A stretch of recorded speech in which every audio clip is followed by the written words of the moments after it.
Subscribe कीजिए knowledge base channel को और बेल आइकन को दबाइए मेरे चैनल की लेटेस्ट वीडियोस देखने के लिए। ये बिल्कुल फ्री है। नमस्कार दोस्तों, नॉलेज बेस में आपका स्वागत है। और आज मैं आपको बताने वाला हूँ भारत और चीन के बीच हुए उन दो युद्ध के बारे में जिसमें भारतीय सेना ने चीनी सेना को बुरी तरह से हरा दिया था। मैं आपको इस वीडियो में उन दो युद्ध के बारे में पूरी जानकारी दूंगा, तो आप इस वीडियो को अंत तक जरूर देखिए।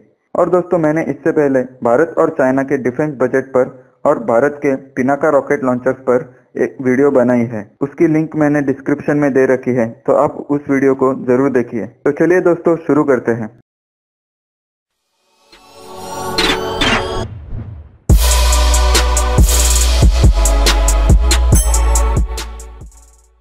दोस्तों, आप सभी ने न्यूज में देखा होगा कि कुछ दिनों से भारत और चीन के बॉर्डर पर तनाव का माहौल है। चीनी सेना ने भारत की सीमा के अंदर घुसकर भारतीय बंकरों को निशाना बनाया था। इसके जवाब में भारतीय सेना ने भी चीनी सेना पर कार्रवाई की थी। इन सभी बातों की वजह से सभी को ऐसा लग रहा है कि क्या भारत और चीन के बीच फिर से युद्ध होगा, और अगर युद्ध हुआ तो उसका क्या अंजाम होगा। दोस्तों, युद्ध का परिणाम क्या होगा इसका तो हम सिर्फ अनुमान ही लगा सकते हैं। दोस्तों, हम जब भी भारत और चीन के बीच हुए युद्ध के बारे में सोचते हैं तो हमारे सामने आता है सिर्फ 1962 का युद्ध, जो भारत और चीन के बीच हुआ था और उसमें भारत को हार का सामना करना पड़ा था। दोस्तों, इस युद्ध में भारत की हार हुई थी, इसका मतलब ये नहीं कि भारतीय सेना कमजोर थी, पर युद्ध में भारत की हार के लिए हमारे लीडर्स द्वारा लिए गए गलत डिसीजन ही रिस्पॉन्सिबल थे। दोस्तों, अगर आप 1962 के युद्ध के बारे में जानना चाहते हैं तो मुझे कमेंट करके बताइए, मैं उस पर अलग से वीडियो बनाऊंगा। दोस्तों, ये दोनों युद्ध किंगडम ऑफ सिक्किम में हुए थे। दोस्तों, अभी जो भारत का राज्य है सिक्किम, वो पहले किंगडम ऑफ सिक्किम के नाम से जाना जाता था और भारतीय सेना उसकी रक्षा करती थी। ये दोनों युद्ध सिक्किम के नाथुला और चोला में हुए थे। ये युद्ध ज्यादा दिन तक नहीं चले थे, शायद इसीलिए इन युद्ध के बारे में ज्यादा लोग नहीं जानते। दोस्तों, ये दोनों युद्ध इसीलिए हुए थे क्योंकि चीन सिक्किम को जबरदस्ती हथियाना चाहता था और इसके लिए वो भारत के खिलाफ अपनी सेना का युद्ध करता था। दोस्तों, 1962 में चीन से मिले हार के बाद भारत ने अपनी सैन्य ताकत बढ़ाने में लगा था। भारत ने अपनी सैन्य ताकत पहले से दुगनी कर दी थी। इंडियन नॉर्थर्न बॉर्डर को चीन के अटैक से डिफेंड करने के लिए भारत ने वहां पर 7 माउंटेन डिवीजन डिप्लॉय की थी।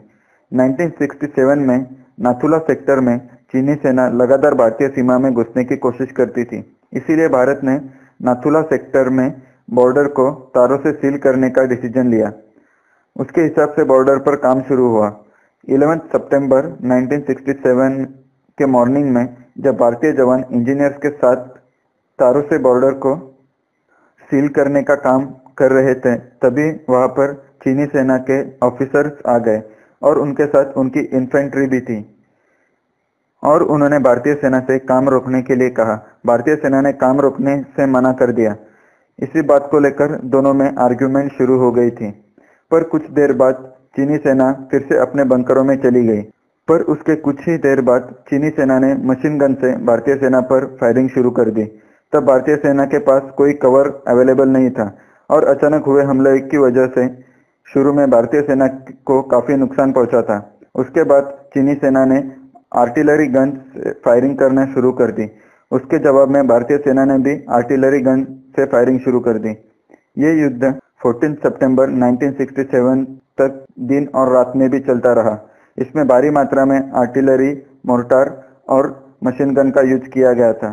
14 सितंबर को भारतीय सेना ने चीनी सेना के काफी बंकरों को डिस्ट्रॉय कर दिया था और काफी चीनी सैनिकों को भी मार गिराया था। इस छोटे से युद्ध में भारतीय सेना ने चीन को बहुत ज्यादा नुकसान पहुंचाया था और चीन को बुरी तरह से हराकर जीत अपने नाम कर ली थी। चीन इस युद्ध के लिए भारत को जिम्मेदार मानता था, पर सभी वेस्टर्न कंट्रीज ने भी ये माना था कि युद्ध की शुरुआत चीन की तरफ से ही हुई थी। नाथुला में हुए उस छोटे से युद्ध के बाद कुछ ही दिनों बाद 1 अक्टूबर 1967 को सिक्किम के चोला सेक्टर में भी फिर से भारतीय सेना और चीनी सेना में एक छोटा सा युद्ध हुआ था। चोला सेक्टर नाथुला सेक्टर से कुछ ही किलोमीटर दूर है। इस युद्ध का कारण भी यही था कि चीनी सेना भारतीय सीमा में घुसने की कोशिश करती थी। जब भारतीय सेना ने उन्हें रोका तो उन्होंने आर्ग्यूमेंट शुरू कर दी और इसके बाद दोनों सेनाओं में फायरिंग शुरू हो गई। इस युद्ध में भारतीय सेना ने चीनी सेना को चीन सीमा से 3 किलोमीटर अंदर ढकेल दिया था और फिर से एक बार चीनी सेना को अपने सामने झुकने पर मजबूर किया था। इस तरह भारत ने चीनी सेना पर 2 बार जीत दर्ज की थी। रिपोर्ट के हिसाब से इन 2 युद्ध में भारत के 88 जवान शहीद हुए थे और 163 जवान जख्मी हुए थे और चीनी सेना के 340 जवान शहीद हुए थे और 450 जवान जख्मी हुए थे। दोस्तों, आज मैं आपको ये सब इसीलिए बता रहा हूँ क्योंकि बहुत सारे भारतीयों को इसके बारे में पता नहीं है और वो यही सोचते हैं कि चीन ने हमें युद्ध में हरा दिया था, पर हमने भी चीन को हराया है। ये बात सबको जानना जरूरी है। दोस्तों, जैसे हालात भारत और चीन की सीमा पर है, उससे आगे क्या होगा ये तो पता नहीं है, पर हम सब यही चाहेंगे कि जब तक युद्ध को टाला जा सकता हो तब तक युद्ध नहीं होना चाहिए, क्योंकि आज 2017 चल रहा है। ये 1962 या 1967 नहीं है। आज दोनों देशों के पास डेंजरस हथियार मौजूद है जिनका यूज करने से तबाही के अलावा और कुछ नहीं मिलेगा। पर हमारे देश की सुरक्षा को कुछ भी खतरा हुआ तो हमारे जवान किसी भी सेना से लड़ने के लिए तैयार है। भले ही चीन सैन्य शक्ति और हथियारों के मामले में हमसे आगे हो, पर हमारे देश की हिस्ट्री हमें बताती है कि युद्ध हथियारों से नहीं बल्कि आत्मशक्ति और युद्ध नीति से जीता जाता है। और इन बातों में हमारी सेना बाकी सारी सेनाओं से अच्छी है और वो किसी भी खतरे से निपटने के लिए तैयार है। तो दोस्तों, आज के वीडियो में बस इतना ही। अगर आपको ये वीडियो पसंद आया हो तो इस वीडियो को लाइक और शेयर जरूर कीजिए और मेरे चैनल को सब्सक्राइब करना ना भूलें। जय हिंद, वंदे मातरम।